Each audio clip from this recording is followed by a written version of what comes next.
A national media outlet absolutely loves Ole Miss, and here's the thing, they should.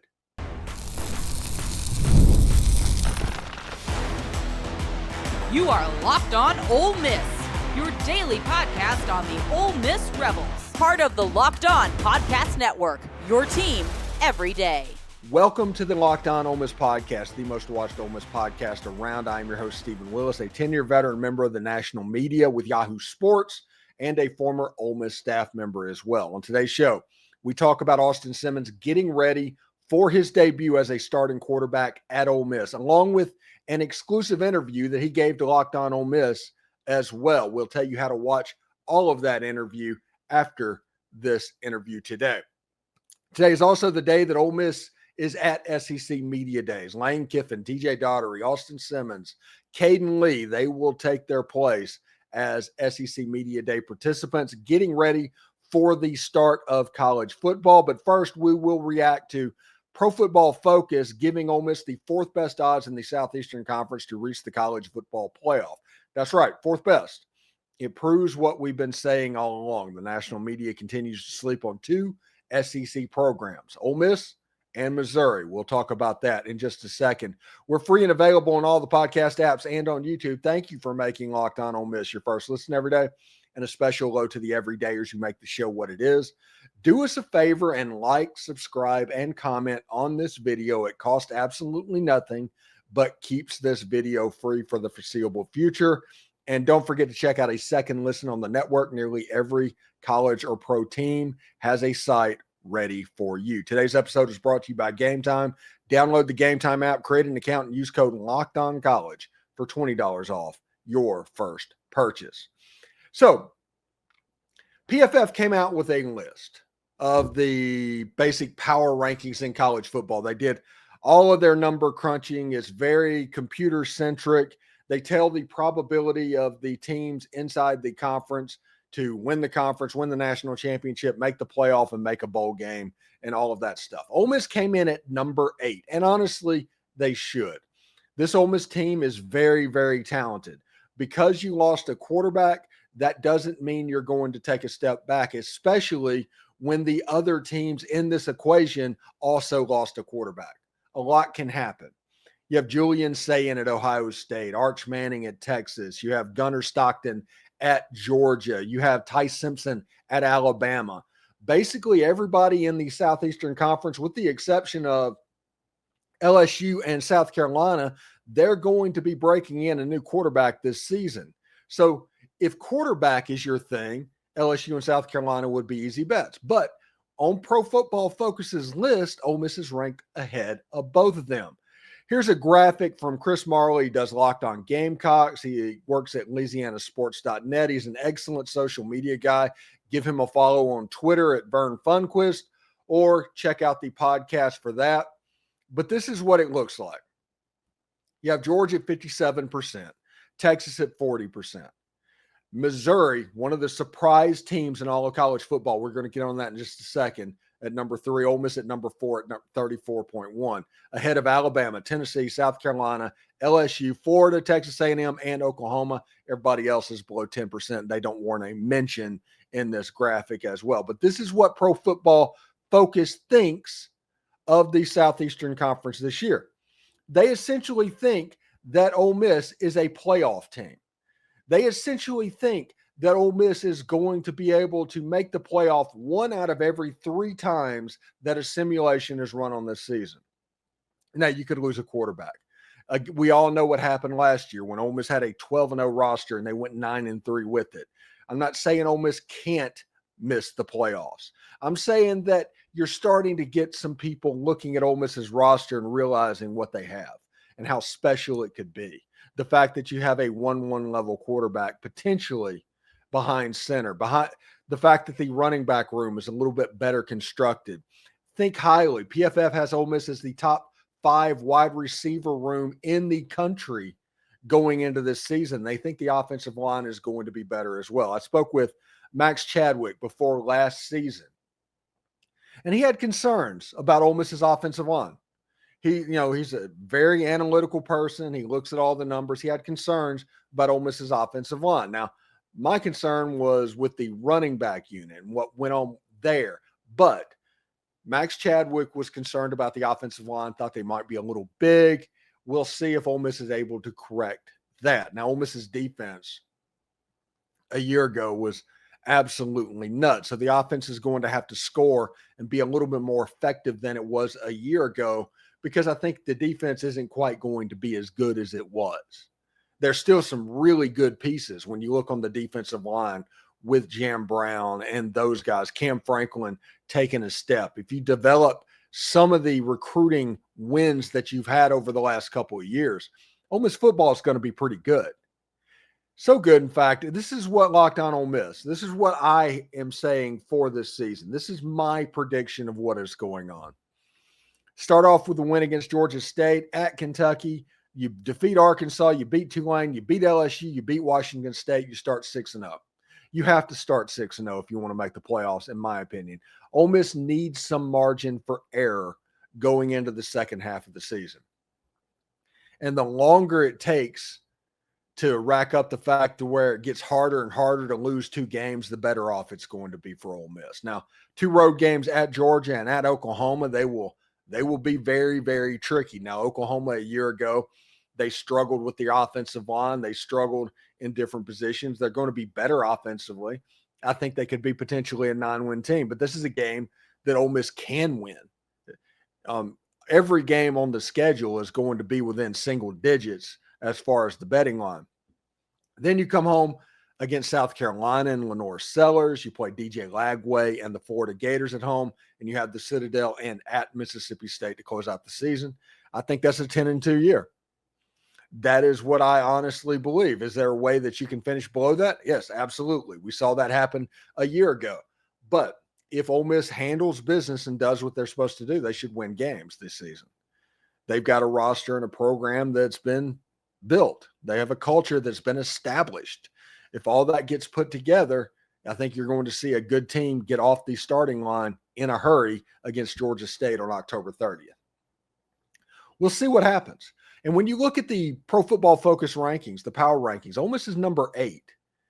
The Missouri Tigers have a better chance of making the playoffs than Ole Miss. Ole Miss and Missouri, the 2 most slept on teams in the entire country. And it's because they don't trust Bo Pribula at quarterback at Missouri, just like they don't trust Austin Simmons at Ole Miss.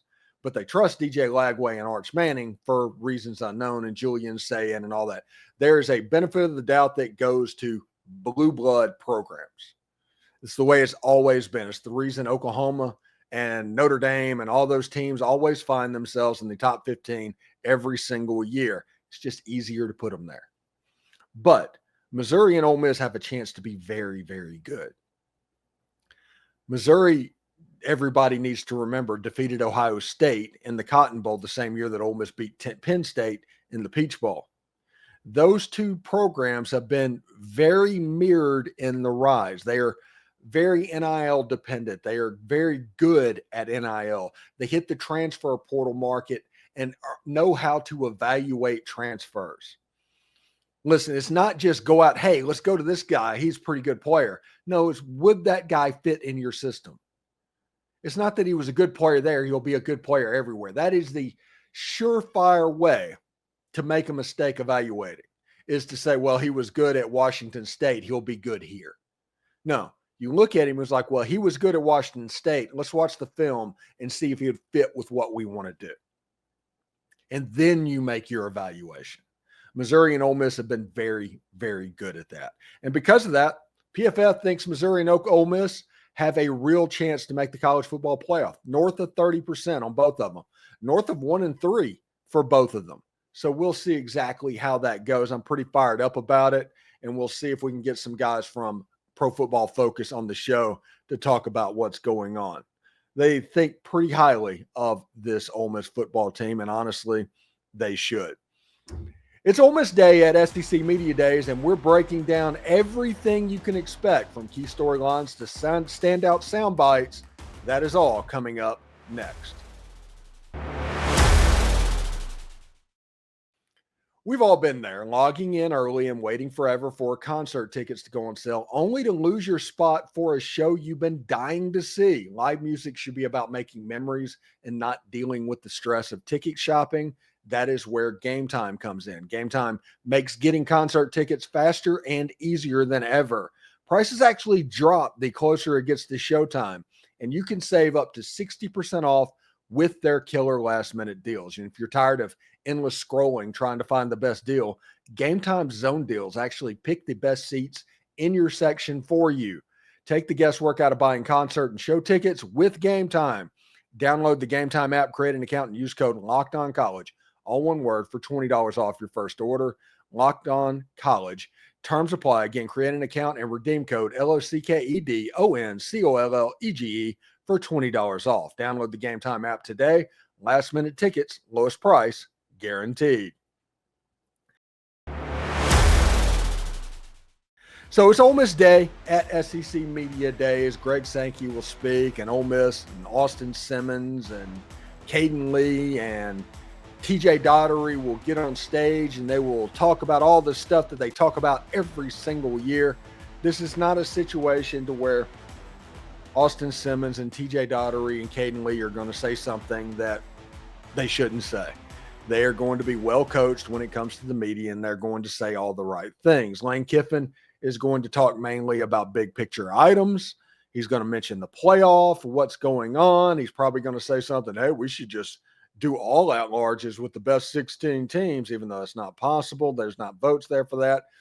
That'll make stories and what's going on. Listen, Ole Miss's roster going to SEC Media Days is absolutely perfect if you want to win SEC Media Days. And yes, I believe you can absolutely win SEC Media Days, because Media Days and any press conference is an opportunity to shape a narrative.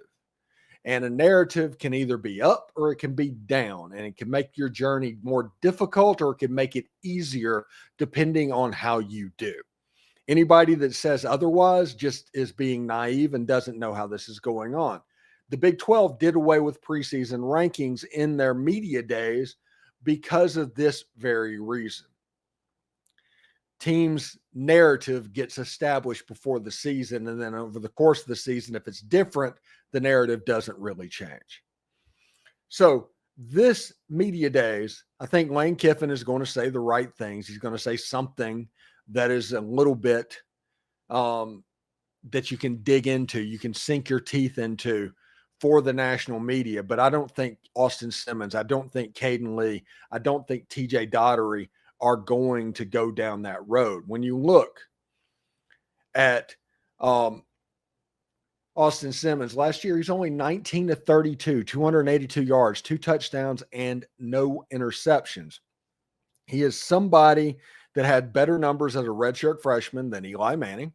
He is somebody that had better numbers as a redshirt freshman than Matt Corral. Ole Miss quarterbacks as a redshirt freshman, it's been a learning process, and he handled it in stride. The Georgia game is where he is going to get most of his questions.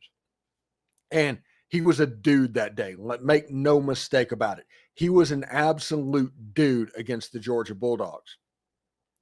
So the national media and the flyover media and people from Anniston, Alabama, or Tallahassee, Florida, or Dalton, Georgia, are going to ask questions of Austin Simmons about that Georgia game. That is how that works. Austin Simmons is going to have to fight the frustration of constantly being typecast as that Georgia quarterback, because there's a lot more that Austin Simmons can actually do. Listen, we had an interview with him that aired Sunday on this channel, and you can go back on the YouTube page. It is there, the full interview for you to listen to. He is somebody that wants to be humble. He wants to be respectful. He wants to do all of that stuff. He is somebody that is also from South Florida, which has the ability to be very brash, to say certain things, to be impulsive. He is a combination of exactly what you want a quarterback to be. Laser rocket arm, as Peyton Manning said in a commercial a couple of years ago. He's a 4'5" guy running the football. He's 6'4", 6'5". Everybody knows, and he has been basically programmed to be a quarterback ever since he was a child. That's what the Athletic article that came out last week. This is Austin Simmons' introduction to the world, and he is going to absolutely dominate what's going on. He is somebody that is very thoughtful. He's somebody that is super intelligent. If you look at the fact that he graduated high school 2 years early and he's already graduated college, Austin Simmons is going to be the guy that's like everybody's paying attention to Ole Miss after he speaks. It would be smart for Ole Miss to let him go first to the big room, because whoever comes after him is going to be interesting, honestly. And TJ Dottery coming to SEC Media Days. Everybody thought it would be Suntarine Perkins.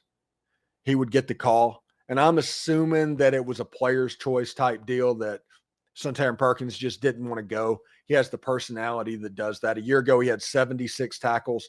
TJ Dottery, 4.5 tackles for loss, 2 sacks. But the important thing to remember with TJ Dottery, he was the green dot guy on that defense. He was the one that took all the calls from Pete Golding. He's the one that was really the leader of that defense. It wasn't Chris Pupal or Walter Nolan or Princely Amon-Mielen, Jared Ivey or Trey Amos or even Trey Washington. It was TJ Dottery, because of what he could do, how he picked up what was going on, how he was a leader of that unit. And TJ Dottery has a chance to have a big year. Chris Paul at Ole Miss, he was awesome. He was amazing. He's going to do very well in the NFL. TJ Dottery, though, there's a specialness to his game. He had a sack caused fumble that led to a touchdown against the Arkansas Razorbacks. I'm pretty impressed to see exactly where he goes.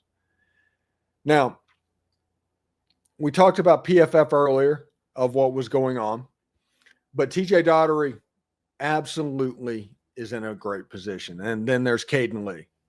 Cayden Lee is a guy that should have a graphic. It didn't make it into this thing today. My bad. But Cayden Lee, 57 catches, something like that, 870-ish yards, 2 touchdowns, did not drop a pass over the course of the season. He's a machine at wide receiver, and part of that wide receiver room that is so highly thought of by Pro Football Focus. Make no mistakes, the wide receiver room, without being where it is, would not get the level of love from Pro Football Focus, and that includes Cayden Lee being the slot receiver. Honeycomb, as he's affectionately known, learned that whenever he signed. He was on Cam Newton's 7-on-7 team in high school, and he was a 3-star. And Brian Smith said he was just the alpha dog on the field. Nobody could stop him. He'd do whatever he wanted to do. And you knew immediately that he was going to be a great player because of what he was able to do. The problem with him is just a size-speed ratio type deal. He's a 5'10" level guy. And whenever you look at him catching the football, he does all of the little things really well, including talking to the media, which will be a big part. So you've got the Lane Kiffin quips today, which I'm sure there's going to be 1 or 2 of them. The Lane Kiffin quips. Then you have the thoughtfulness and the intelligence of Austin Simmons. You have the media savvy and goodness of Cayden Lee, because I think Cayden Lee has a chance to lead the entire SEC in receiving this season. And then you have the star of the defense, in my opinion, TJ Dottery, because he does all of the dirty work to get everybody lined up in the right spot. The defense doesn't work as well without him. And this year is going to be very important to him because there's 3 transfers that they brought in that you don't know exactly how that is going to look. So it's going to be extra important for a player like TJ Dottery to handle what is going on, if that makes sense. Listen, in our final segment, Ole Miss, Locked On Ole Miss scored an exclusive interview with quarterback Austin Simmons. We break that down next and tell you where to see the whole thing next on Locked On Ole Miss.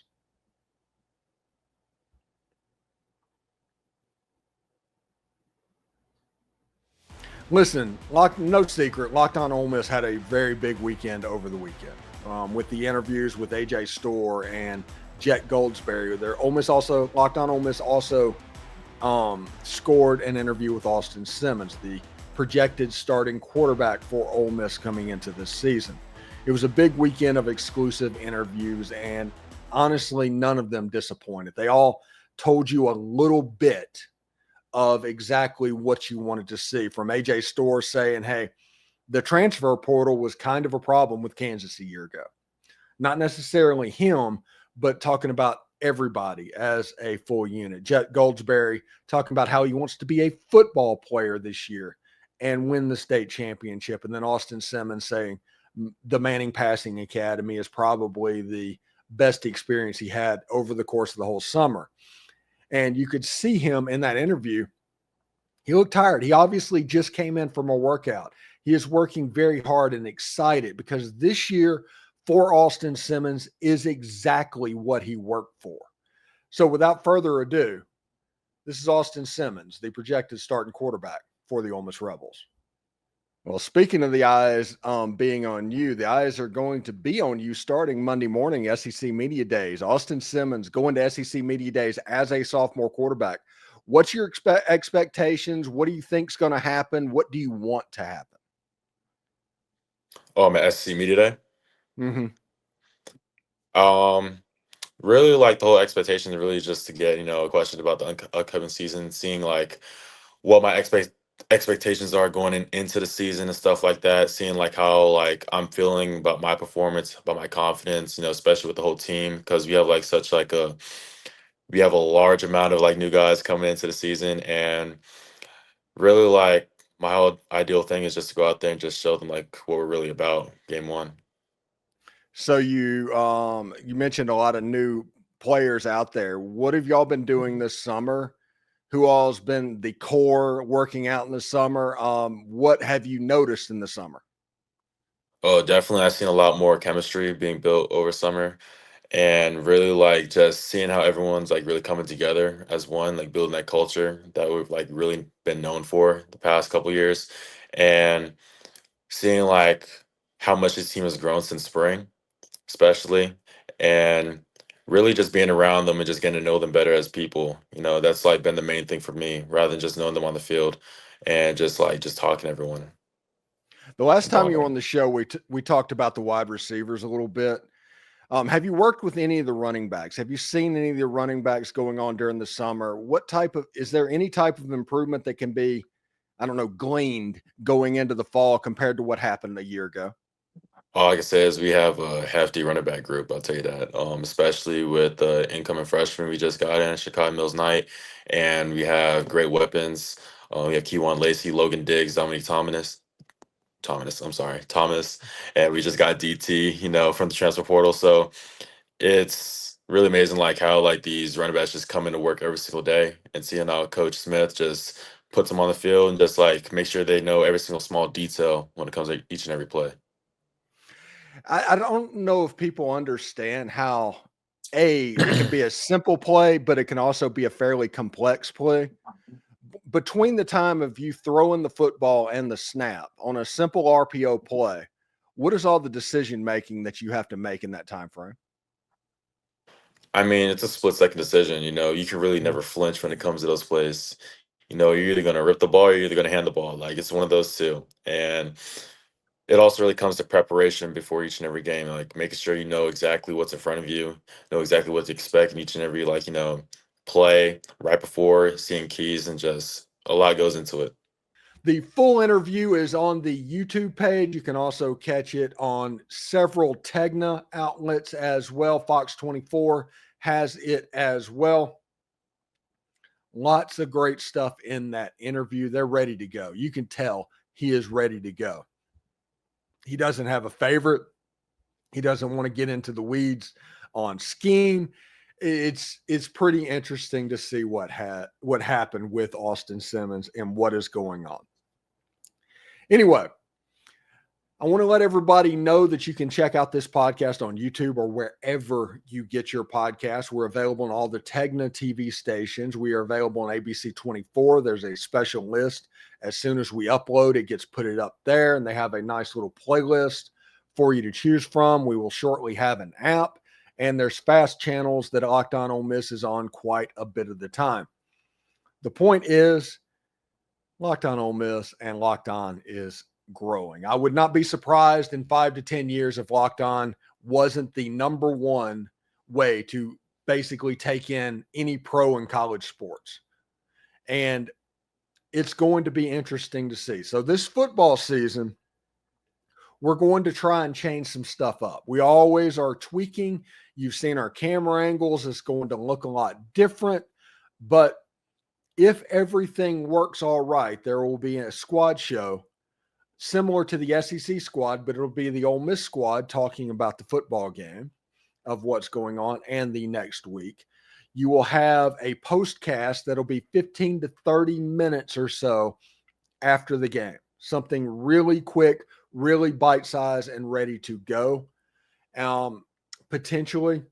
And you will have extra videos during the week like we've always done. I don't see me changing that much at all. But this program and this channel will change a little bit over the next couple of months. So everybody needs to get ready for that. Won't change with anything with me. It'll always be free, all of that stuff.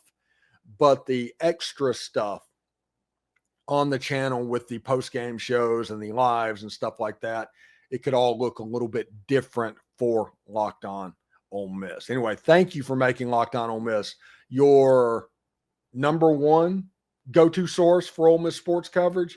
You listen, we pride ourselves in offering the most comprehensive perspectives, which is why we're the front door of Ole Miss. If you don't believe us, go to Google, search Ole Miss Podcast, and see how many times we come up. Don't forget to subscribe, like, and comment to the show. It's completely free and helps keeps this show free.